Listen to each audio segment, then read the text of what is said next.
Исмагул атындагы номер 1 мектеп гимназиясынын математика мугалими Чыналиева Айылнуранын «Сак бол сасык тумоо» деген темадагы класстык сааты. Саламатсыңарбы, урматтуу окуучулар? Бүгүнкү сабакта сасык тумоо жөнүндө түшүнүк алып, оорунун негизги белгилерин жана сактануунун жолдорун үйрөнөсүңөр.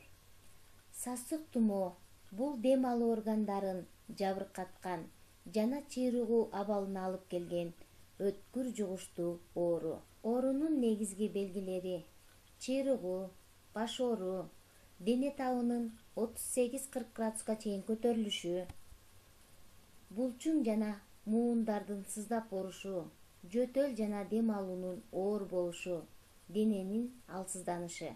Оорулуу адам сүйлөгөндө, жөтөлгөндө же чүчкүргөндө вирустарды бөлүп чыгарат.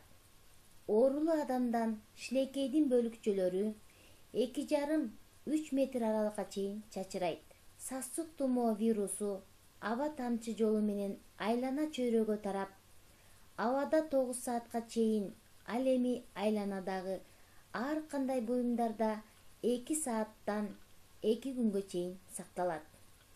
Сасык тумоодон кантип сактанса болот? Оорунун белгилери бар адамдар менен байланышта болуудан алыс болгула. Тез-тезден бөлмөнү нымдантып, жыйнаштырып жана шамалдатып тургула. Витаминге бай азыктар менен туура тамактангыла.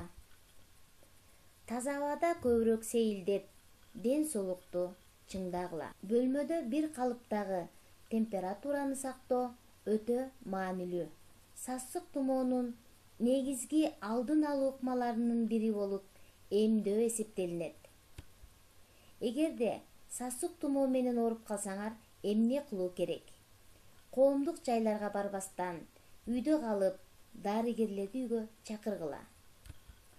Өз алдынча дарыланууга жана дары-дармектерди себепсиз ичүүгө болбойт. Өзүнчө идиш аяктарды, майлыктарды, шейшептерди колдонгула. Айланадагыларга ооруну жугузуп албаш үчүн бир жолу колдонулуучу медициналык бет капты тагынып, өз убагында алмаштырып тургула.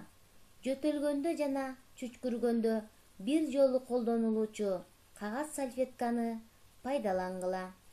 Өзгөчө жөтөлгөндөн жана чүчкүргөндөн кийин колуңарды тез-тезден самындап жууп тургула.